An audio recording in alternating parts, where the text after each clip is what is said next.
Om Agyanatimirandhasya Gyananjana Shalakaya Chakshurin Militam Yena Tasmai Shri Gurave Namaha.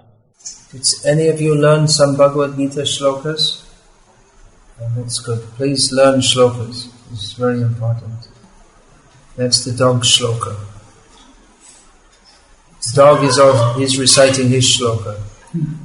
If we don't follow Bhagavad-gita, then we end up reciting. If we don't recite Bhagavad-gita shlokas, then we end up reciting dog shlokas. Of course, it's very important to understand the meaning.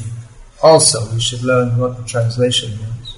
But to fully understand it, we need to read Prabhupada's purports also. Srila Prabhupada very strongly criticized the Bhagavad-gita edition of Dr. Radha Krishnan. But before his own edition of Bhagavad-gita was printed in the West, Prabhupada taught from that book using the translations. He said the translations of the shlokas are more or less okay, but it's the purport that makes the difference. So every word in Srila Prabhupada's purports is profound. Recently, devotees in Salem in Tamil Nadu, they spent, how long was it? 1 month going through the Raja Vidya. They spent a few weeks each day, very in great detail, jointly going through Srila Prabhupada's books, Raja Vidya, line by line. Who has read that book, Raja Vidya? Yeah. It's a small book. It's a small book, Chinna Pushpa. But this one book is more valuable than libraries and so many big libraries. There are many big libraries in the world. But the volumes and volumes of information and opinions, and the sum total value of it all is zero, because it gives us nothing of actual value. Whereas even one line in Prabhupada's books is, you can change your whole life by giving actual knowledge of who is God, who are we, what is our relationship with Him. Now the first line in this purport is an example of that. It's a simple statement, but it's very important. Srila Prabhupada writes that a person in Krishna consciousness, I usually like to translate it myself, a person in Krishna consciousness and a person not in Krishna consciousness are differentiated by different desires.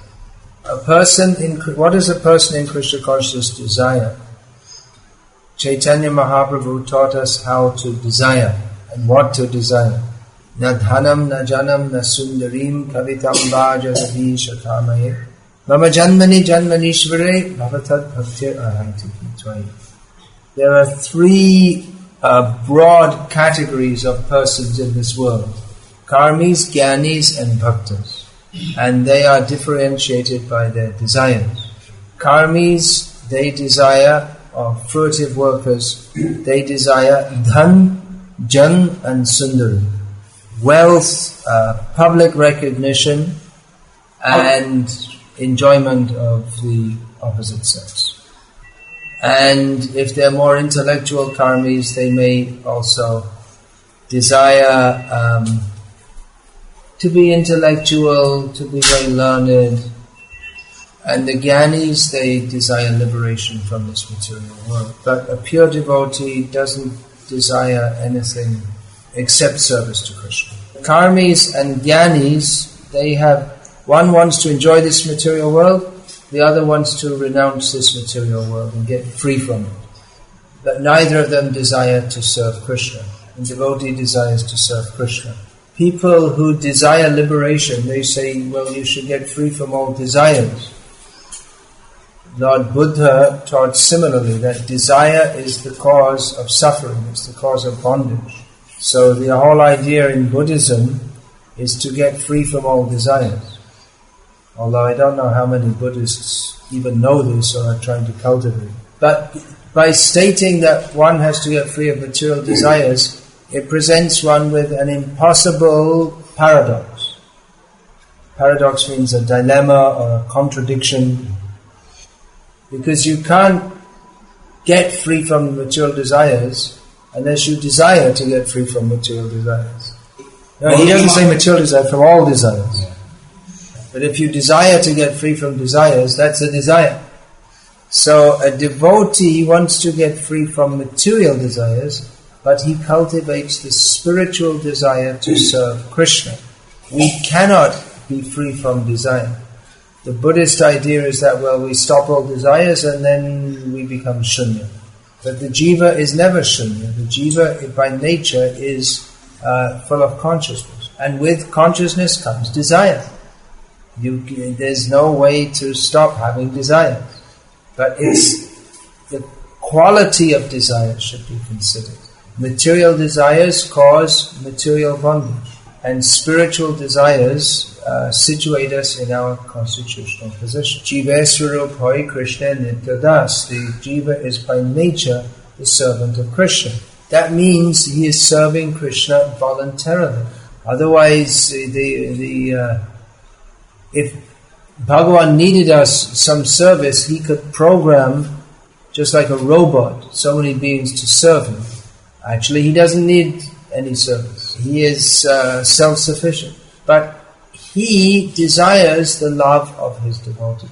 And love is expressed through the medium of service. Devotees express their love for Krishna by serving him. It's not just a matter of saying, I love you. I many times gave the example that if a man comes home from work and his wife greets him and says, I love you very much, he may think, well, that's very nice. Although actually in Indian culture, women don't say that to their husband. It's a Western idea.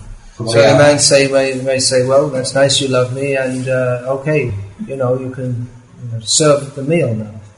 But I really love you. So what use is the love if you don't do the basic service that you're supposed to do? That's why in the Western culture, husband and wife always have to say to each other, I love you, I love you, I love you, because it's in doubt. But in Indian culture, the man takes charge of the family and the wife does the service, and there's no need to say, it's understood. So in the same way, bhakti is not just bhav, it's not just a matter of saying, I have ecstatic feelings, or I have some visions of Krishna, but one actually has to serve Krishna. Many people may say, well, I had some vision of Krishna. So you may do, that's nice, but the real thing is to serve Krishna. You may see Krishna, but then if you the next day you turn, you dream of Krishna, then you wake up in the morning and then you want to see a cinema or TV. So what was the value of your seeing Krishna? So bhakti means to serve Krishna.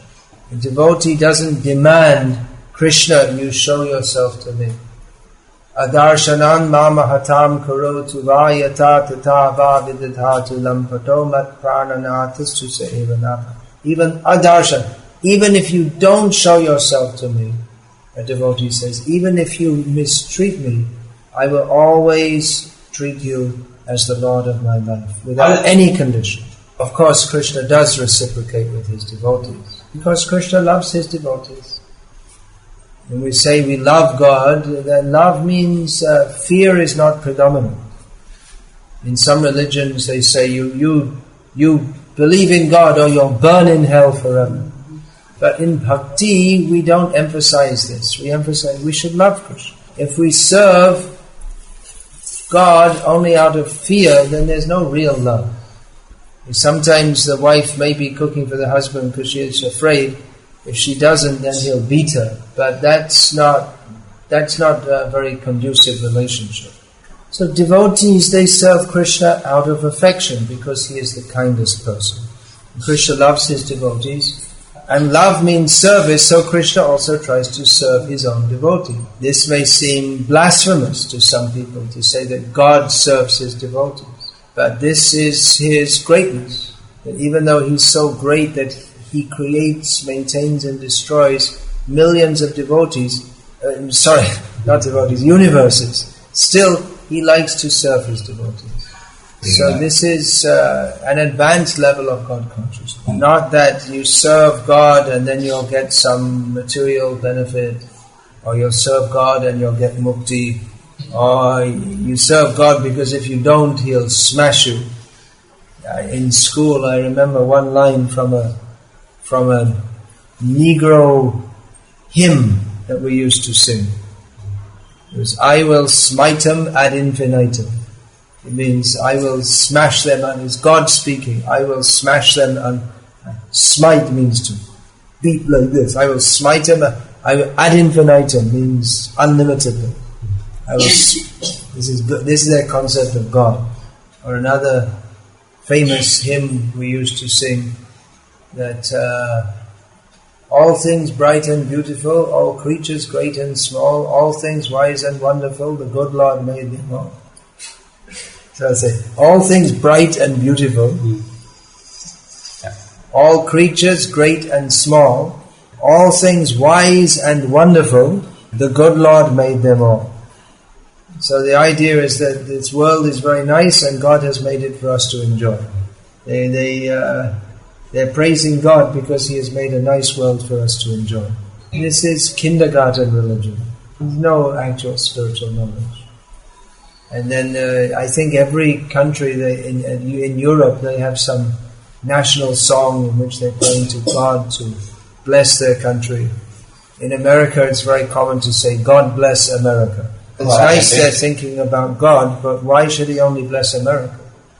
They're thinking, I'm American, so He should bless America. So it's some kind of theism, but it's not based on knowledge. And it can't really be called bhakti because the main thing is that how our material desires can be satisfied. Bhakti is anyabhilashita shunyam jnana kamadhyana pitamanukulyena krishna anushīlanam bhakti uttama. Uttama bhakti is defined like this. So uttama bhakti, actually everyone should learn this verse, including Uttama Bhakti Dasi. It's a very important verse. It's composed by Rupa Goswami Prabhupada, and it summarizes the teachings of the Bhagavad-gita and Srimad Bhagavatam. Parallel verses there in Srimad Bhagavatam. Savai pungsang paro dharmo yato bhaktir adhokshaje ahaituki apratihata yayatma suprasidhati. So the next line of this purport: a Krishna conscious person does not do anything which is not conducive to development of Krishna consciousness. So that means anukulyena Krishna anushīlanam. We've all heard the word sharanagati, I hope. You've all heard the word sharanagati? Have you all heard that word? In Vaishnava vocabulary, it's a very important word. And among the Vaishnavas of Tamil Nadu, the Sri Vaishnavas, it's a common term. Not even this, previously the Smartas, everyone, they used to know this term. Because Prabhupada, he was criticizing Dr. Radhakrishnan's interpretation of this. So he wasn't a Vaishnava, but he was commenting on this word, which means that generally people understood what it meant. It was previously in Indian culture, people used to know these words. So Sharanagati means the path of taking shelter. Sharanagati means that which is expressed by Sabadhaman Parityajat Mamekam Sharanam Vrajat. So Sharanagati, taking shelter, again, it's not just some kind of vague statement. People talk about love and feelings and emotions and peace and goodwill and all vague terms. You use the word tattva jnani, but I would say that they're tattva agyani. These words, they all have specific meanings. So there are 6 aspects to Sharanagati. The first of which is anukulyena, anukulyasya sankalpa. That one should take the vow to act only in a manner which is conducive for developing Krishna consciousness. Prabhupada says here. Now the next sentence is quite surprising. He, namely a Krishna conscious person, may even act exactly like the ignorant person who is too much attached to material activities, but one is engaged in such activities for the satisfaction of his sense gratification whereas the other is engaged for the satisfaction of Krishna. No. We find that many of the great devotees mentioned in Shastra are kings. Who can think of some examples? Yudhishthira Maharaj, Ambarish Maharaj, many. Prahlad Maharaj, Dhruv Maharaj, and there are many more. Bali Maharaj, okay, that's good. So, king means he's a big sense enjoyer. But all these kings, although they had they were living in great opulence, they were fully dedicated to Krishna. In fact, in terms of administrating the state, there's practically no difference between that of Duryodhana and that of Yudhishthira.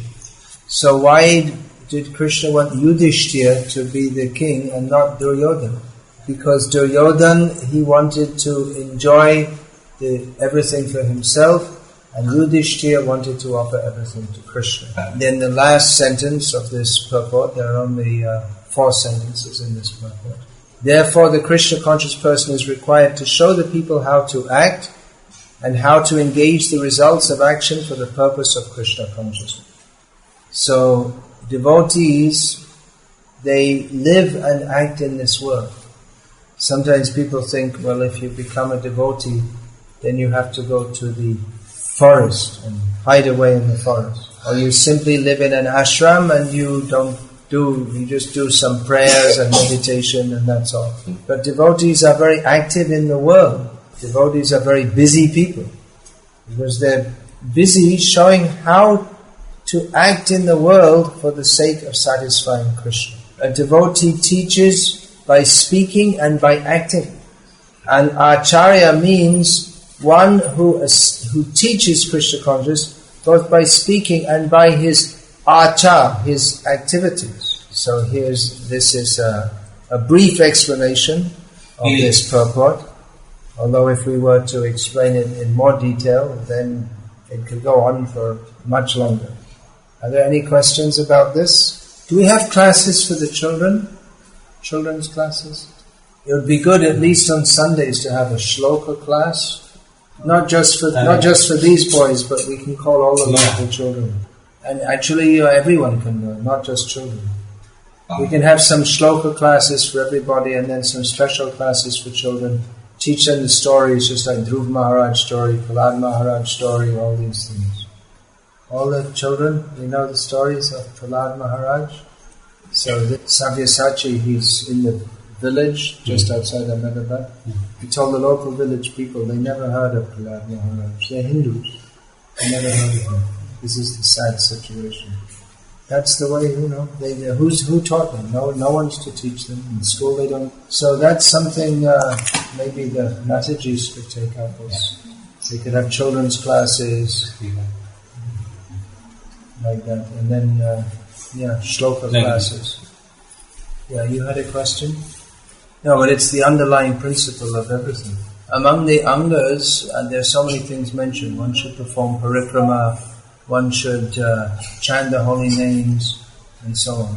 But the basic principle but the attitude has to be there of wanting to take shelter of Krishna. Otherwise, many people who think they're doing bhakti, they're not actually doing bhakti. You'll find people, they chant the name of Krishna, they worship Krishna, but they're not doing bhakti. Because their idea is they want mukti, or they think ultimately I will become the same as Krishna. So the sharanagati, that sets the mood, and then the practical activities are there. But some of the angas are very broad also. There are more principles within them. The first is guruvashraya, to take shelter of a guru. So there are more. What that means, there are more details of that. It's just given in 2 words, Guruvashraya, one should take shelter of Guru. But how that should be done, that's described in more detail in Haribhakti Vilas. And that's summarized in 3 main principles in Bhagavad-gita. What's that verse in Bhagavad-gita which says how one should take shelter of a Guru? Let's see if anyone else can say it. Say it? Sula? Translation? Or even just like in Bhakti Rasamrita, one should do parikrama, but then more it's said, but then more details are given elsewhere. Anything else? Anymore? All right, I'm cutting it a little short because Kinjan Krishna Guru has to go out. No? So what's going on? He goes to the point next. 6. Panchopas. Do you accept Bhagavad-gita? Wait a minute, do you accept Bhagavad-gita? Do you accept Bhagavad-gita? No big talk. Do you accept Bhagavad-gita? Does he accept or not? Alright, so in Bhagavad-gita, Bhagavan Krishna says, Sarvadhaman parityaja mamekam sharanam vraja. You surrender give up all other kinds of religion and surrender to me only. Now, wait a minute. Why so much talk? Wait a minute. He shouldn't talk so much. He should accept this point. Savadhaman parityaja mamekam sharanam vraja.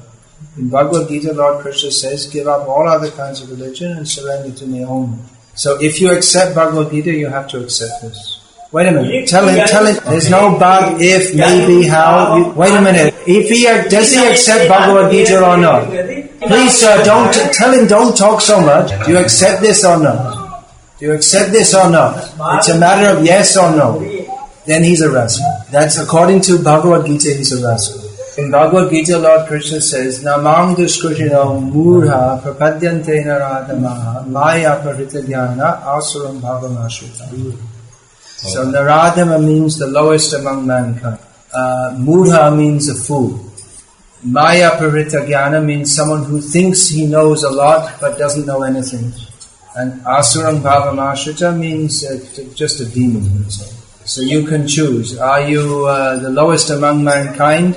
Someone who thinks he knows but doesn't know? A complete demon or simply a fool? Which one are you?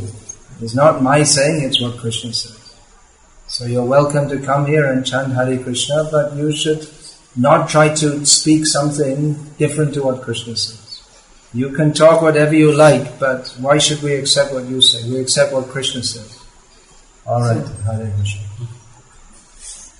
Say it in Tamil. Yeah. Why we worship Prabhupada?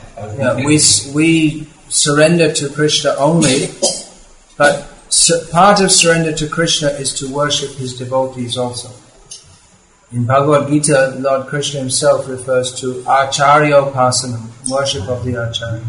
You say, well, why don't we worship the demigods? Because the Lord Krishna himself states, Sarva Deva Maya Guru. The Guru is the representative of all the demigods. Pure devotee's position is greater than that of the demigod. The demigods are mostly sakama bhaktas. They are materially motivated. So the pure devotees, they are more dear to Krishna. Just like we see that Indra and Brahma, Bhagavan Krishna protected the Vrajvasis from Indra and Brahma. Krishna says to Uddhava, Natata me priyatama atmayonena shankaraha. What is the next line? Nacha sankashanona shri yatatma chayata bhavan. That, my dear Uddhava, neither Brahma, who is born from me, nor Shiva, nor Sankarshan, my brother, nor even Shri, Lakshmi, nor even my very self, are as dear to me as are you. So we offer respects to the demigods, but especially the Guru is the person through whom we receive Krishna. So his position is more important. We cannot attain Krishna without the mercy of the Guru. So when we worship the Guru, it's not separate from him, it's part of the worship of Krishna. Yeah. Lord Krishna, he describes the process of worship, how to offer puja to himself. And he states that in the worship of myself, one aspect of that is worship of my devotee. That is more important than worship of myself. And then why don't we worship Vinayaka, Vignesh? Because Vignesh, he is the destroyer of obstacles on the path of material advancement, whereas the Guru is the destroyer of obstacles on the path of spiritual advancement. In some Vaishnava Sampradayas, they do worship Vignesh. That may be to remove, for the sake of removing material obstacles in the worship of Krishna.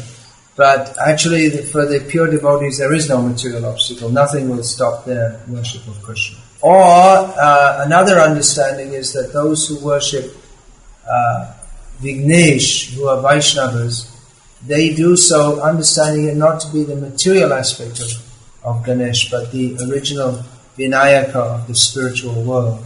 Everything becomes easy to understand if we have pure heart and a sincere desire to serve Krishna. But mostly people have many material desires. In Bhagavad-gita, Lord Krishna states, Kamaistai hritagyan prapadyante devataha. So people think that I should worship demigods because they have so many material desires. But this kind of worship will not purify the heart.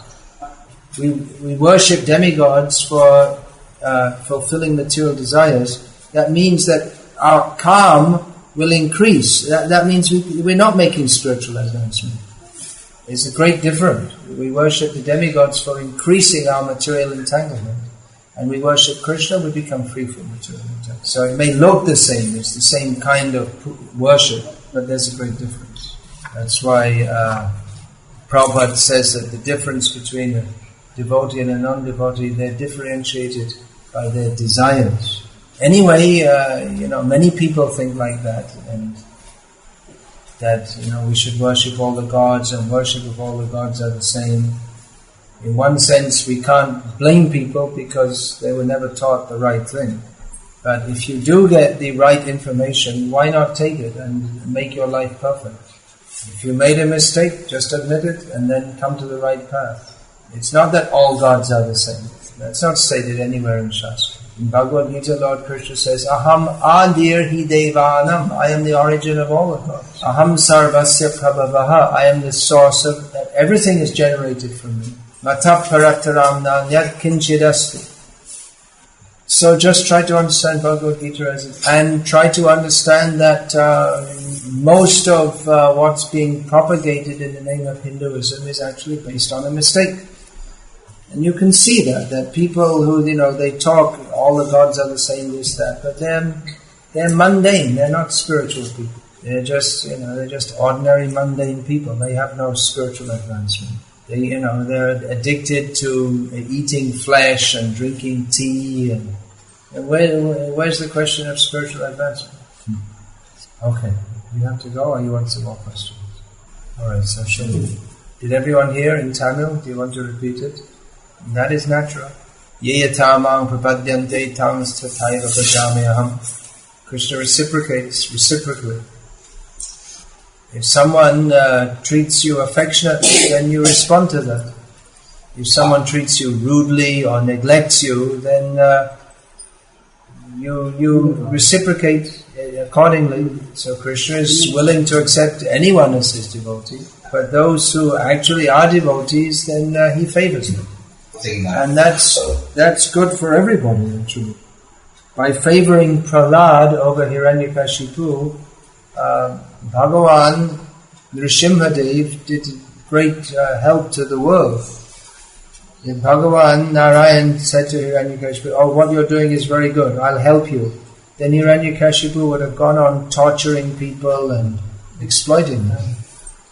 So isn't it good that the Lord favors his devotees? Who would you prefer to be the head of the kingdom, Yudhishthir or Duryodhana?